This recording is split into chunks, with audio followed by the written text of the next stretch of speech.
E hoje o nosso assunto é a oração. Entendemos que a oração deve ser o alvo da vida de qualquer crente e, consequentemente, o alvo da vida de qualquer igreja. Alguém já disse que a oração é poder. E o poder na oração, da oração em relação à igreja, a gente pode dizer que ela é multifacetada. Por quê? Porque além de uma prática rotineira que como igreja, que como crentes nós devemos ter, a oração torna-se um alicerce espiritual que nos sustenta e que nos capacita a andar cada dia mais com Deus.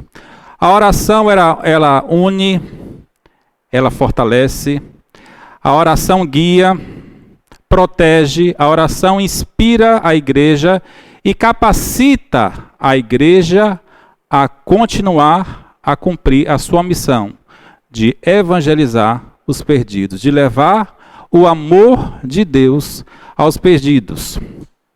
A Bíblia, ela está cheia de relatos de homens e de mulheres que oraram. Talvez o relato mais concentrado que nós temos, de pessoas, de homens e mulheres que oraram, está justamente em Hebreus capítulo 11, na ocasião dos heróis da fé. Ali, a gente pode falar até de uma maneira diferente. Nas entrelinhas, a gente pode falar assim: pela oração, o coração de Esaú foi mudado para com Jacó, para que se encontrasse de maneira amigável e não hostil. Pela oração de Moisés, Deus trouxe as pragas sobre o Egito e depois, pela oração de Moisés, Deus as removeu. Pela oração, Josué fez o sol deter-se. Pela oração, quando Sansão estava prestes a morrer de sede, Deus fez brotar água de uma cavidade para o sustento de Sansão. Pela oração, Elias reteve a chuva por 3 anos e meio. E depois, pela oração, Deus fez chover novamente. Pela oração de Ezequias, Deus enviou um anjo e matou em uma noite 185.000 homens do exército de Senaqueribe. Pela oração de Asa, Deus confundiu o exército de Zera. Pela oração, a força de Sansão foi restaurada. Ele derrubou o templo de Dagom sobre os filisteus, de modo que foram mais os que matou na sua morte do que os matou na sua vida. Continuando, em Hebreus capítulo 11, faltaria tempo para eu falar de Abraão, que orou por um filho e o recebeu na idade de 100 anos. Moisés, que recebeu ajuda no Mar Vermelho, dos israelitas que foram libertos do Egito depois de muita oração, de Davi, por oração, escapou da traição de Saul, de Salomão, que recebeu grande sabedoria como resultado da sua oração, e de Daniel, que foi capaz de interpretar os sonhos depois de orar. Pela oração, pessoas foram libertas de perigos, curadas de enfermidades. Pessoas viram a cura dos seus amados e testemunharam inúmeros milagres como resultado da oração. Tiago, ele compreendeu bem isso quando ele diz lá em Tiago capítulo 5, versículo 16, a oração de um justo pode muito em sua eficácia. Irmãos, nós não estamos dizendo aqui que Deus muda quando nós oramos. Por quê? Porque Deus é imutável. Deus não muda. Mas as coisas mudam quando nós oramos. As coisas podem mudar quando nós oramos. Apocalipse capítulo 8, versículos 3 a 5, diz assim: E veio outro anjo e pôs-se junto ao altar, tendo um incensário de ouro, e foi-lhe dado muito incenso para o pôr com as orações de todos os santos sobre o altar de ouro que está diante do trono. e a fumaça do incenso subiu como as orações dos santos, desde a mão do anjo até diante de Deus. E o anjo tomou o incensário e o encheu do fogo do altar e o lançou sobre a terra, e houve depois vozes e trovões e relâmpagos e terremotos. Para mim, esse texto é uma das figuras mais solenes com relação ao poder da oração. A oração conecta a terra ao trono de Deus. A oração, ela une a fraqueza do homem à onipotência do Deus que tudo pode. Deus pode agir sem oração? Deus pode, porque Deus pode todas as coisas. Ele é livre. Ele é soberano.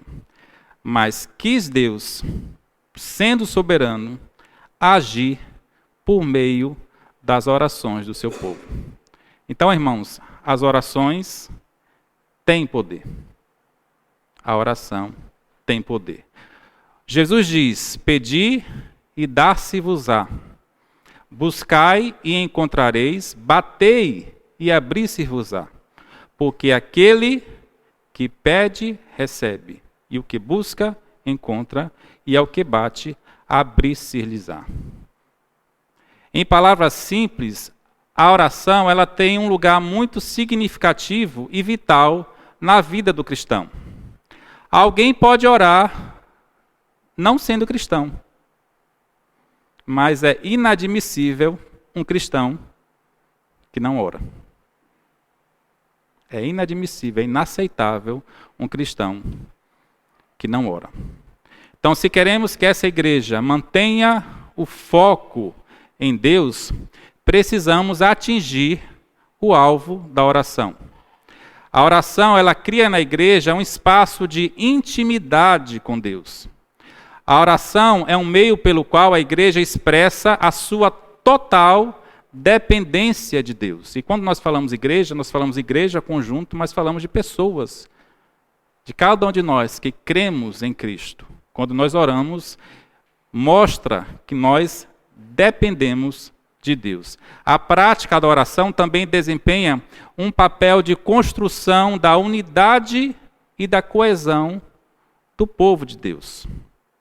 A oração também ela é uma arma espiritual poderosa. A Bíblia diz que nós vivemos uma guerra contra os principados e potestades. Existe uma guerra espiritual sobre nós que nós nem temos ideia. E a oração, ela é uma arma poderosa nessa guerra espiritual. A oração é um meio de expressar a nossa gratidão a Deus. A oração, com certeza, faz a igreja crescer. E quando a gente pensa em crescimento, quando a gente pensa que crescimento é um processo, a gente sabe que isso vai exigir da nossa parte um esforço, porque demanda disciplina e demanda uma boa dose de fazer aquilo se tornar uma coisa costumaz na nossa vida. Então, a gente precisa entender que quando a gente tem um desejo de emagrecer, por exemplo, existe uma disciplina. Quando a gente tem um desejo de estudar para um concurso, existe uma disciplina. Quando nós temos o desejo de manter o foco da oração em nossa vida, precisa também, da mesma forma, existir essa disciplina. Então, nós precisamos considerar a disciplina e o esforço quando nós estamos considerando manter o foco em oração. A Bíblia diz: orai sem cessar. A oração, ela é um privilégio, mas a palavra de Deus também apresenta a oração como um dever de todo o crente. Como um dever de todo o crente. Somos convidados e até ordenados a orar. E aqui cabe uma pergunta: por que não oramos tanto? A gente viu aqui o relato de homens e mulheres que oraram e que coisas nas suas vidas foram modificadas. Por que não oramos tanto? Ou por que nós não oramos como convém? Eu tenho uma convicção, irmãos, de que nós não cultivamos tanto o hábito da oração porque nós esquecemos para quem nós estamos orando.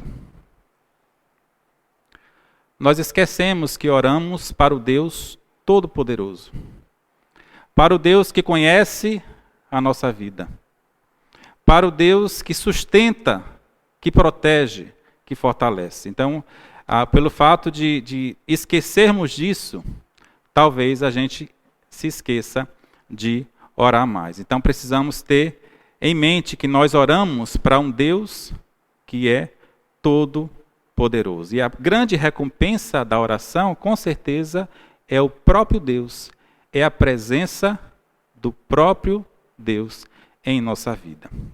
Qual foi o maior exemplo de oração que nós encontramos na palavra de Deus? Com certeza foi o próprio Senhor Jesus. Nenhum humano teve um entendimento mais profundo sobre a soberania de Deus quanto o próprio Jesus. Ninguém orou mais fervorosamente e ninguém orou de maneira mais eficaz do que o próprio Jesus. Nós vemos isso em algumas passagens. Jesus orou no seu batismo. Jesus orou antes de escolher os 12 apóstolos. Jesus orou no Monte da Transfiguração. Jesus orou na ressurreição de Lázaro. Jesus orou na última ceia. Jesus orou até no Getsêmani, quando ele estava prestes a morrer. E é interessante que ali ele fez um pedido para Deus que humanamente não foi aceito, porque, se possível, afasta-te de mim este cálice, todavia seja feita a tua vontade. Então, o próprio Jesus é um exemplo de oração para todos nós. E ele nos ensinou, em Mateus capítulo 6, versículos 9 a 13, a oração do Pai Nosso. Eu gostaria de fazer essa oração junto com os irmãos, todos numa só voz. Vamos lá? Pai nosso que estás nos céus, santificado seja o teu nome. Venha o teu reino. Seja feita a tua vontade, assim na terra como no céu. O pão nosso de cada dia nos dá hoje. E perdoa-nos as nossas dívidas, assim como nós perdoamos aos nossos devedores. E não nos conduzas à tentação, mas livra-nos do mal, porque teu é o reino, e o poder, e a glória, para sempre. Amém. Então, Jesus, ele é o maior exemplo da oração. E o Pai Nosso, a gente pode colocar como um modelo perfeito de uma oração. Ele nos mostra, o Pai Nosso nos mostra como nós devemos nos dirigir a Deus, como nós devemos dirigir as nossas orações a Deus. Claro que a oração do Pai Nosso não é uma fórmula mágica que precisamos repetir palavra por palavra. Nós não queremos dizer isso. Mas é um guia, é uma orientação para orarmos ao Senhor. E nós encontramos na oração do Pai Nosso 6 pedidos, pelo menos 6 pedidos. 3 pedidos estão relacionados a Deus, a sua honra, a seu reino e a sua glória. E 3 pedidos estão relacionados às nossas necessidades, às necessidades humanas, sejam necessidades temporais ou sejam necessidades espirituais. Os primeiros 3 pedidos têm a ver com Deus. Jesus nos ensina primeiro a orar pelas coisas do reino. E só depois ele fala, dá-nos o pão. Perdoa as nossas dívidas. Primeiro a gente ora pelas coisas do reino. Me parece aqui que essa ordem, aqui eu não estou criando uma teologia, mas me parece aqui que é algo instrutivo. Existe uma instrução para nós. Por que será que Jesus nos ensina primeiro a orar pelas coisas de Deus, referentes ao reino de Deus, ao nome dele e à vontade dele, e que só depois é que nós oramos pelas nossas necessidades? Essa oração, quando a gente pensa dessa forma, mostra que o alvo primário da vida do crente, da vida da igreja, quando nós oramos, é a glória de Deus, é o reino de Deus, e não as nossas necessidades.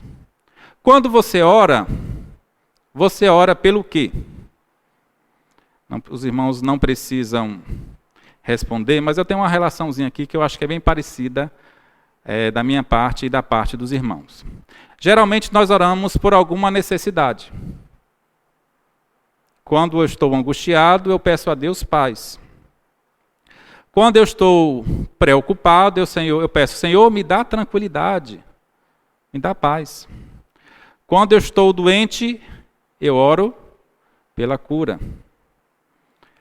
Eu peço pela minha família, pelos meus filhos, peço que o Senhor me proteja nas minhas viagens, e não há nada de errado nisso. Mas Jesus coloca essas coisas humanas no final da oração. Antes de qualquer coisa pessoal, devemos pensar nas coisas do reino de Deus.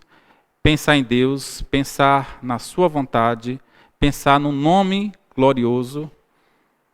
Por que será que Jesus fez isso? Com certeza, porque Ele conhece o nosso coração e a nossa tendência egoísta de só pensar naquilo que é meu, de só pensar naquilo que me faz bem, e na minha tendência de esquecer das coisas de Deus. Eu gostaria de pensar rapidamente com os irmãos sobre essa divisão do Pai Nosso. Então, nesses 6 pedidos, pensando nos 3 primeiros pedidos como algo relacionado ao reino de Deus e aos 3 últimos pedidos como coisas relacionadas às necessidades humanas.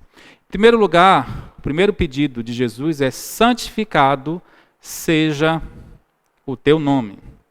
Santificado seja o teu nome. O que será que Jesus queria dizer? Nós já sabemos que Deus é santo, que Deus é a santidade em pessoa. E no grego ele traz a ideia de ser respeitado, de ser santificado. Ou seja, em outras palavras, quando nós oramos, seja santificado, é que o nome de Deus, ele seja santificado em nossa vida. Senhor, que o seu nome seja santificado através de mim. Que eu viva de tal maneira que o teu nome seja conhecido através de mim. Quando as pessoas olharem para mim, elas verão um Deus santo, porque eu procuro viver uma vida em santidade. Então eu preciso ter o desejo de que a glória de Deus seja sobre tudo o que eu fizer na minha vida. Eu preciso ter o desejo de santificar a Deus em todas as ações da minha vida. É como se eu falasse assim: Deus, faça com que a minha vida seja de tal maneira que todos ao meu redor percebam que tu és santo. Santificado seja o teu nome. O segundo pedido de Jesus: venha o teu reino. Venha o teu reino. O avanço do reino do Senhor ao longo dos tempos se deu através da aceitação e aceitação de Deus como rei, de Jesus como rei. E a gente sabe que o reino de Deus já veio, mas já está presente, mas ele não está presente de uma forma completa, porque isso só vai acontecer quando Cristo retornar. Então essa segunda petição tem a ver com a expansão do reino de Deus aqui na terra. Venha o teu reino, Senhor, sobre a minha família. Venha o teu reino sobre as pessoas, sobre os meus colegas de trabalho. Venha o teu reino sobre o bairro do Clérito Andrade, sobre Paulo Afonso, sobre as pessoas da Quixaba.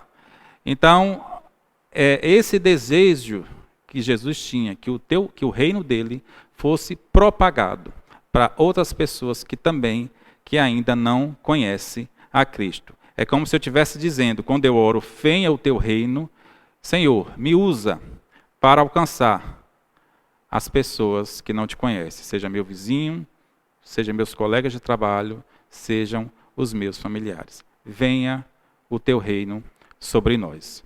E o terceiro pedido, faça a tua vontade, não a minha vontade. Irmãos, Deus tem uma vontade. Vocês sabiam disso? Ele não está lá de cima, esperando eu determinar alguma coisa para que simplesmente ele venha e faça. Como algumas seitas têm propagado por aí. Deus tem uma vontade. E quando eu falo, faça a tua vontade, eu estou pedindo que Deus faça a vontade dele sobre a minha vida. Eu quero viver uma vida para fazer a vontade de Deus. Eu só vou ser feliz, só vou ter felicidade plena quando a vontade de Deus foi feita em minha vida. Assim na terra como no céu. Por que isso? Porque no céu a vontade de Deus já está sendo feita. Todas as pessoas que estão no céu trabalham em prol de Deus. Assim como a vontade de Deus é feita no céu, devemos pedir que a vontade de Deus seja feita aqui na terra através de nossa vida. Somos chamados a aceitar plenamente a vontade de Deus. Somos chamados para aceitar a vontade de Deus, que, como diz a palavra, que é boa, que é perfeita e que é agradável. Então, precisamos fazer isso. Santificado seja o teu nome, venha o teu reino, faça a tua vontade. Que isso seja uma realidade na nossa igreja, na nossa vida.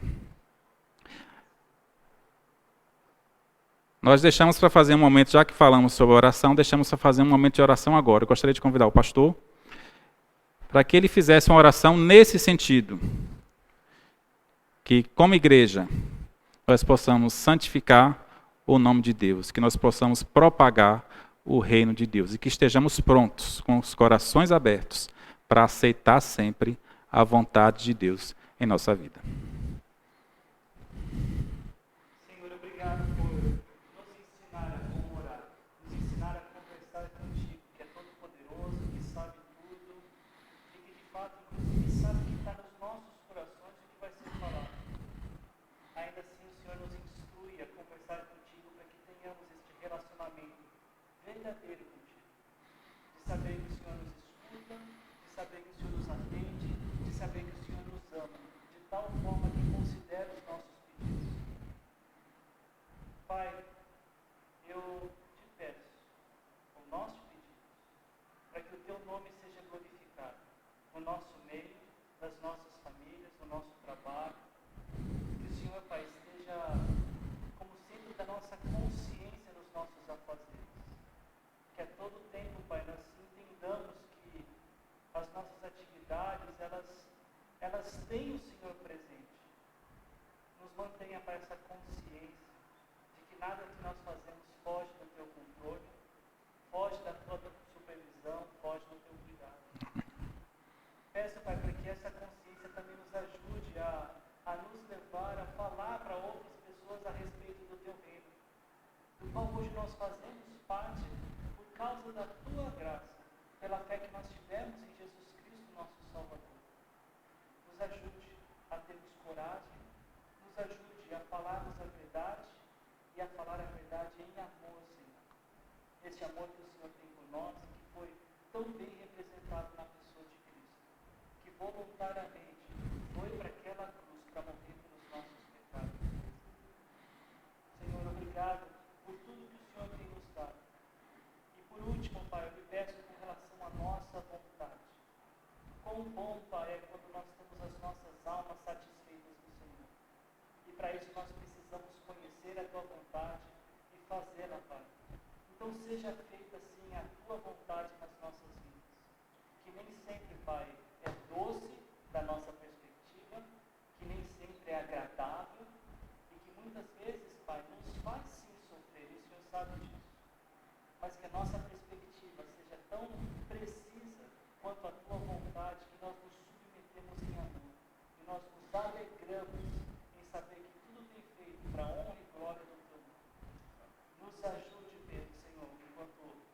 Batista Ponte, nos ajude enquanto igreja do Senhor, nos ajude enquanto filhos do Senhor, e que aqueles que ainda desconhecem essa graça, Pai, possam conhecer todo o seu plano de salvação para a gente. Também creia e faça parte dessa família, para honra e glória do nome. Amém. Glória, peço em nome de Jesus. Amém. Amém. Vamos então para a segunda parte, quando Jesus continua os seus pedidos, e agora pensando em pedidos em necessidades humanas, ele fala: o pão nosso de cada dia nos dá hoje. Quando nós pensamos nessa parte da oração, nós entendemos que Deus está disposto a dar. Deus está disposto a suprir as nossas necessidades. E o pão aqui representa a necessidade mais básica do homem. Mas, irmãos, o que Deus nos garante é o pão. Eu já ouvi de um pastor que falou assim: tem gente que quer o pão, o queijo, o presunto e tudo que vai dentro do pão. Nem sempre. O que Deus nos garante é suprir as nossas necessidades básicas. Às vezes isso vem junto, porque Deus é gracioso. Mas o que a Bíblia garante é que Deus vai suprir as nossas necessidades, o nosso sustento básico. O supérfluo, quando vier, é graça de Deus.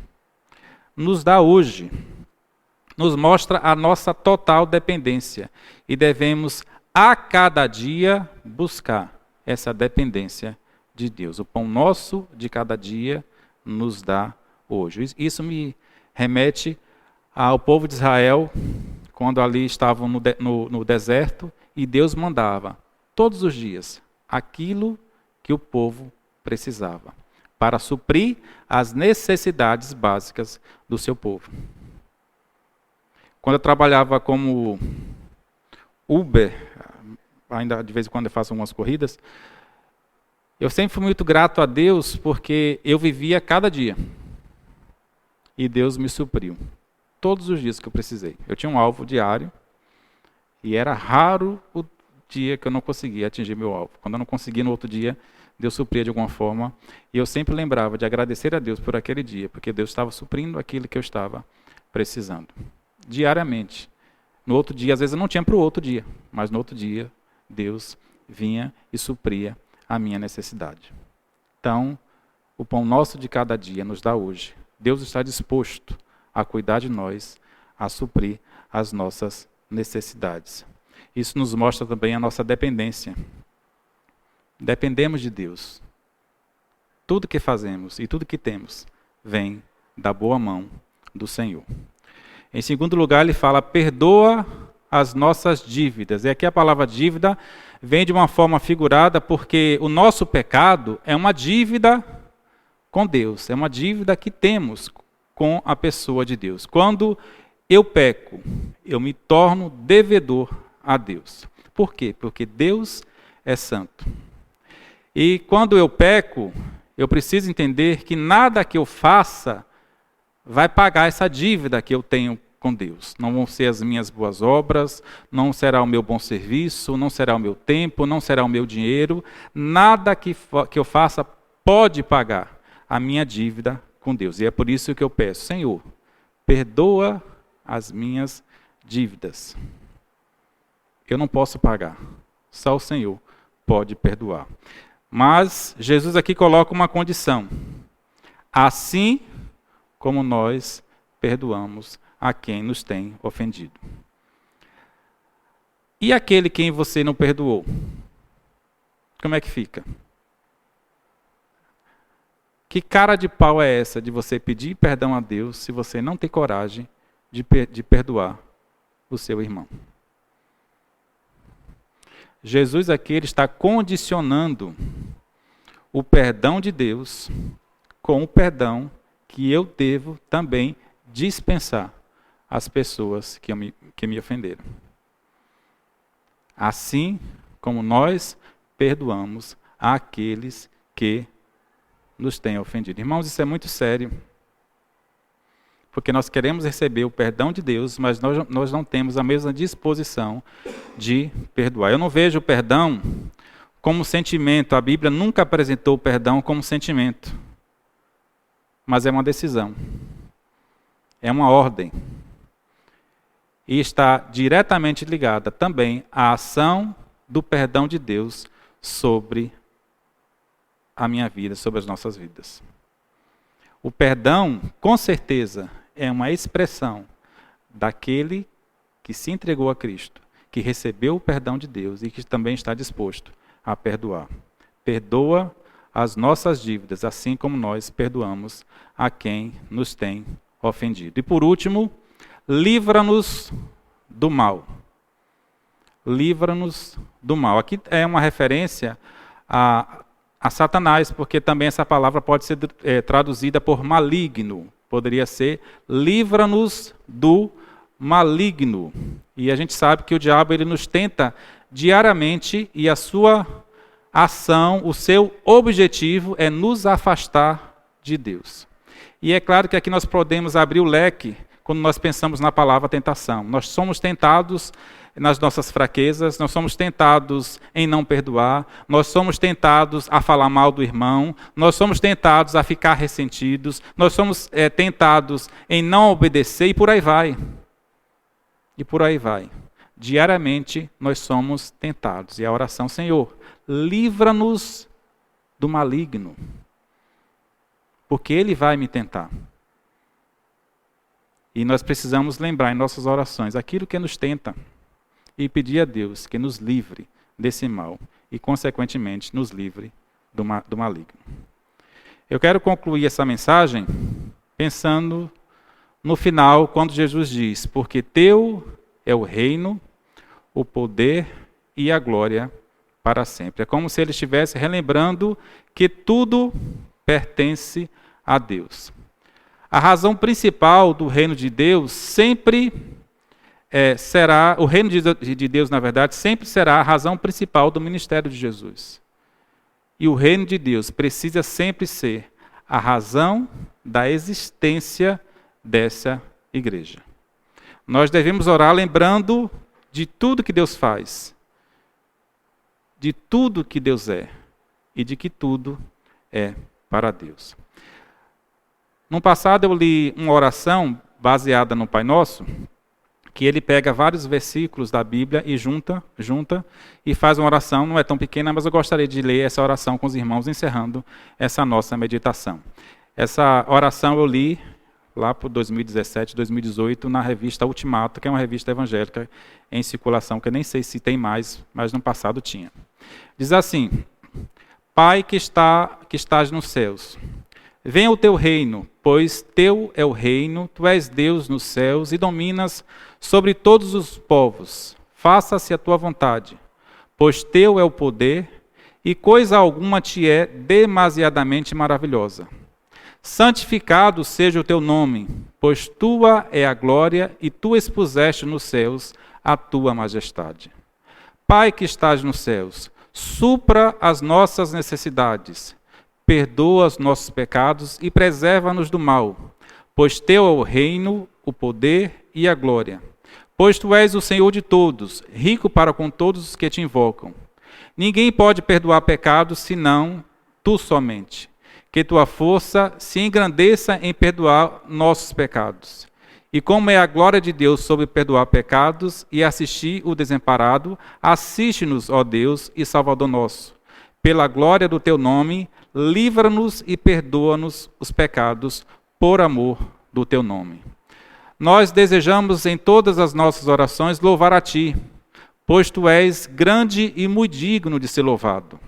Nós louvamos o teu reino, pois ele é o de todos os séculos e subsiste por todas as gerações, e cetro de equidade é o cetro do teu reino.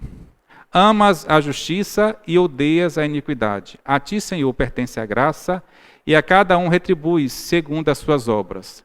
Nós louvamos o teu poder, pois o teu braço é armado de poder. Forte é a tua mão e elevada a tua destra. E ainda justiça e direito são o fundamento do teu trono. Graça e verdade te precedem. Nós louvamos a tua glória, que a glória do Senhor seja para sempre. Glória seja ao Pai, ao Filho e ao Espírito Santo, como era no princípio e hoje é eternamente. Ó, que Deus seja louvado no seu santuário e louvado no firmamento, obra do seu poder. Que ele seja louvado pelos seus poderosos feitos e louvado consoante a sua muita grandeza. Todo ser que respire, louve ao Senhor. Aleluia. E uma vez que sabemos que ele nos ouve quanto ao que lhe pedimos, segundo a sua vontade, em fé obtemos os pedidos que lhe temos feito e nos gloriaremos no seu louvor. Agora sabemos que o Senhor ouve o seu ungido e por sua causa nos responderá do seu santo céu com a vitoriosa força da sua destra. E, portanto, em sinal não apenas de nosso desejo, mas também de nossa certeza de que sermos ouvidos em nome de Cristo, dizemos amém e amém. Que essa seja a nossa oração, de glorificar a Deus, de fazer Deus santo, sempre em nossa vida, de depositar em Deus as nossas necessidades, sim, mas, acima de tudo, lembrando que precisamos glorificar a Deus. Amém? Que Deus nos abençoe.